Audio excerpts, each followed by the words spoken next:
Hello kids, how are you all? Hope you all are fine. आज मैं आपको class 7 की अंग्रेजी पाठ्य पुस्तक डहलिया के यूनिट 1 पाठ का नाम है अटीला पढ़ाने जा रही हूँ। तो तैयार हैं आप इस पाठ को पढ़ने के लिए? बच्चों, इस पाठ को मैं 3 भाग में बांट रही हूँ। तो आज हम लोग इस पाठ का पहला भाग पढ़ेंगे। Unit 1A Attila. Before you read, पढ़ने से पहले। बच्चों, पढ़ने से पहले यहाँ कुछ सवाल दिए गए हैं, हमें उन सवाल के जवाब ढूंढने हैं। मैं आपसे सवाल पूछूंगी और आप कोशिश कीजिएगा इसके जवाब देने की।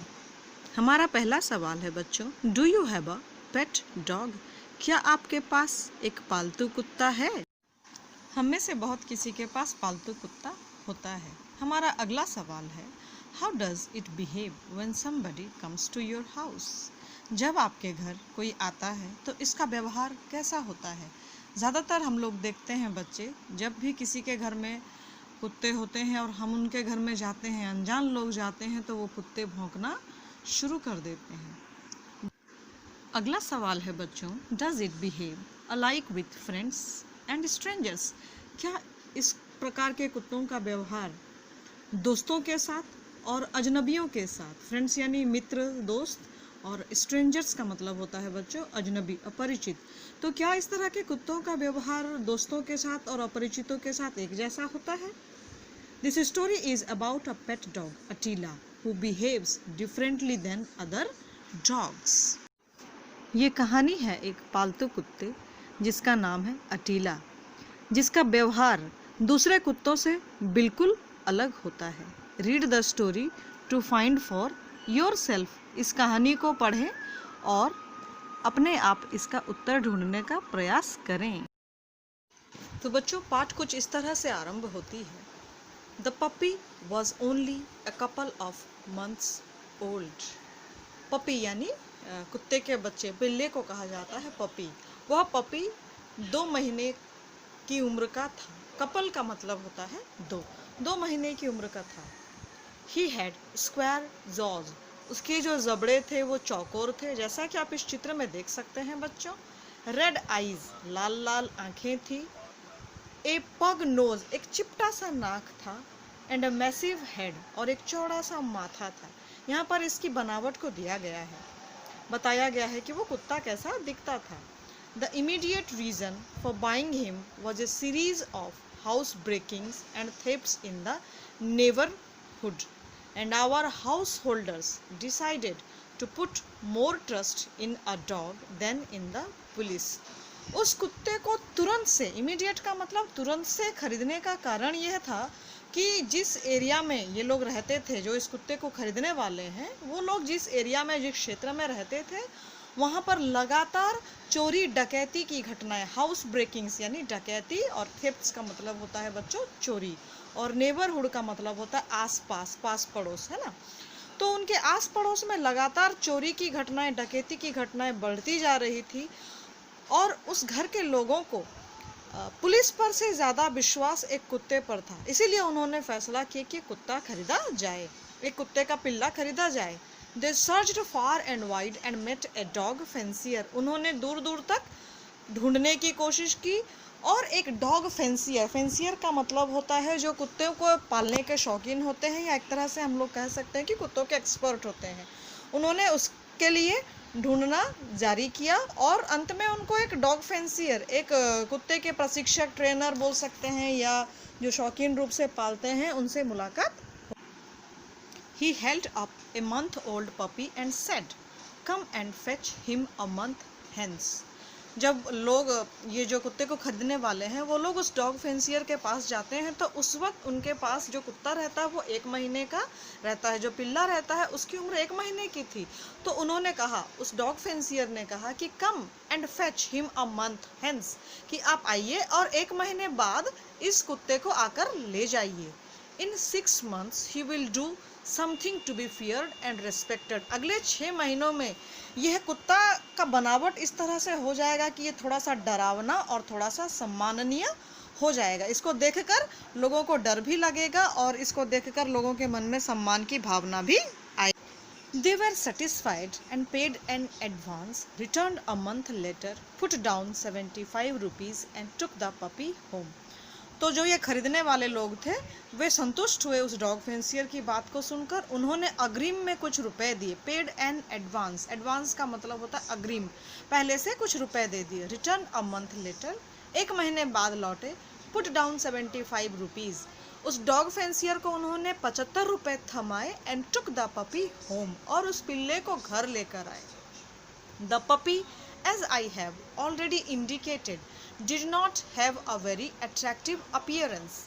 वह पिल्ला, जैसा कि मैं इस कहानी में पहले ही बता चुका हूँ, लेखक कह रहे हैं आई हैव ऑलरेडी इंडिकेटेड का मतलब यहाँ आई का मतलब हो रहा है, इस कहानी को लेखक ने जो कहा है वो कह रहे हैं कि जैसे मैं बता चुका हूँ कि ये जो कुत्ते का जो बाहरी बनावट था वो बहुत ज़्यादा आकर्षक नहीं था। अपीयरेंस यानी बाहरिक, हमारी जो बाहरी वेशभूषा होती है वो बहुत ज़्यादा आकर्षक नहीं।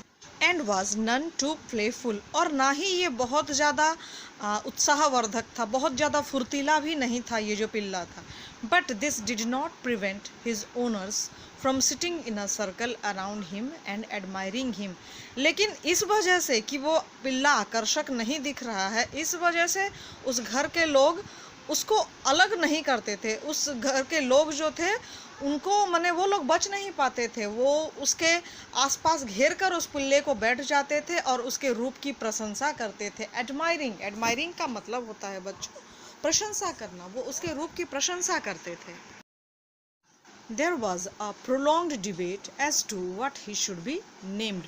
घर के लोग उस कुत्ते को घेर कर बैठते थे, उसके रूप की प्रशंसा करते थे और उनके बीच में एक बहस चलता था। प्रोलॉन्ग यानी लंबे समय तक, डिबेट का मतलब होता है तर्क वितर्क, बहस चलता था, तर्क चलता था कि इस कुत्ते को क्या नाम दिया जाए। The youngest one suggested why not call him Tiger. तो उस घर का जो सबसे छोटा सदस्य था उसने सुझाव दिया कि क्यों ना इसका नाम टाइगर यानी टाइगर रखा जाए। Every other street mongrel is named Tiger, came the reply.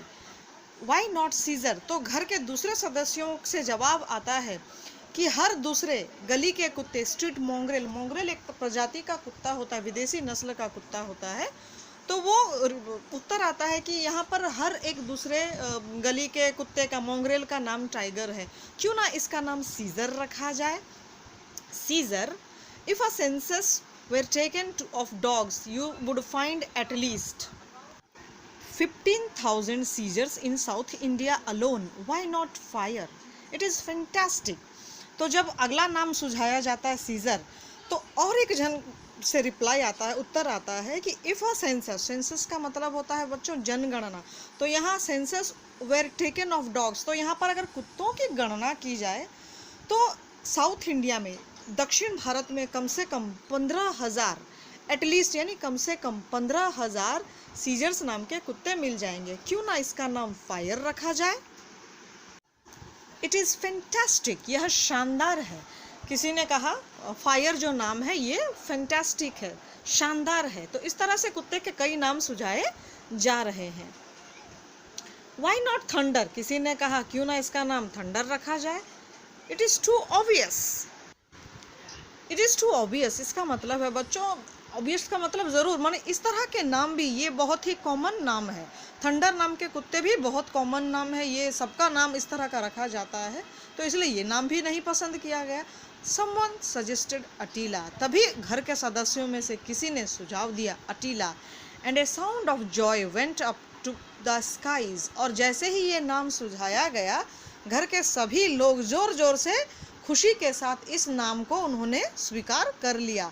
Went up to the skies यानी इनकी जो खुशी थी वो आसमान छू रही थी।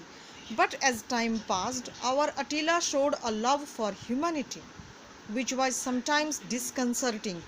लेकिन जैसे जैसे वक्त बीतता गया अतीला ने मानवता, ह्यूमैनिटी यानी मानव जाति, मानवता के प्रति अपने प्रेम को दर्शाया। विच वॉज समटाइम्स डिसकंसर्टिंग, जो कि कभी कभी मन को अशांत कर देता था। डिसकंसर्टिंग जिसका मतलब होता है अशांत कर देना, क्षुब्ध कर देना, घर के लोग परेशान हो जाते थे। He stood up 20 inches high and had a large frame and a forbidding appearance on the whole, but that was all. वो जब अपने 2 टांगों पर खड़ा हो जाता था तो 20 इंच की ऊंचाई उसकी हो जाती थी, वो 20 इंच ऊंचा हो जाता था। And had a large frame, और उसका आकार देखने से विशाल दिखता था, विशालकाय आकार का दिखता था। And a forbidding appearance. Forbidding का मतलब होता है बच्चों डरावना, अप्रीतिकर, जो देखने से ही जिसको डर लगे। यानी उसका आकार वो इस तरह बना लेता था कि सामने वाला उसको देखकर डर जाता था। बट दैट वाज ऑल, लेकिन बस उसको देखकर डरता ही था, उतना ही था उसका रूप, वो खतरनाक बिल्कुल भी नहीं था। तो बच्चों यहाँ पर कहानी का पहला भाग हम लोग खत्म करते हैं।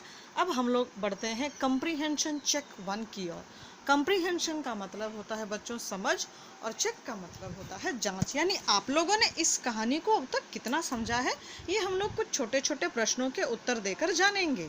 जैसे हमारा पहला सवाल है, how did the puppy look like, वो पिल्ला कैसा दिखता था। तो जैसे कि मैंने पहले ही बताया है, हमारे पाठ के प्रथम में ही दिया गया है, The puppy had a square jaws, red eyes, a pug nose and a massive head। यानी वह कुत्ते का पिल्ला का चौकोर जबड़ा, लाल लाल आँखें, चिपटा सा नाक और एक बड़ा सा माथा था। ये इसका उत्तर है। हमारा दूसरा सवाल है बच्चों, Which names were suggested for the puppy?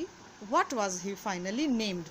उस पपी को, उस पिल्ले को क्या क्या नाम सुझाए गए थे, क्या क्या नाम देने के लिए सुझाव दिया गया था, और अंत में उसका क्या नाम दिया गया। तो जैसे कि बच्चों इस कहानी में ही लिखा है, उस पपी को पहले टाइगर, सीजर, फायर, थंडर, इस तरह के 4 नाम सुझाए गए थे, और अंत में उसका नाम क्या हुआ था, अंत में उसका नाम Attila. Finally he was named Attila. और तीसरा सवाल है, how old was the puppy when he was brought home. जब उस पिल्ले को घर लाया गया, पपी को घर लाया गया, तब उसकी उम्र क्या थी। The puppy was a couple of months old और 2 months old when he was brought home. तो इसी के साथ हम लोग आज पहले भाग को खत्म करते हैं। अगले भाग में हम लोग की फिर मुलाकात होती है। तब तक के लिए स्वस्थ रहें, घर में रहें, सुरक्षित रहें। धन्यवाद।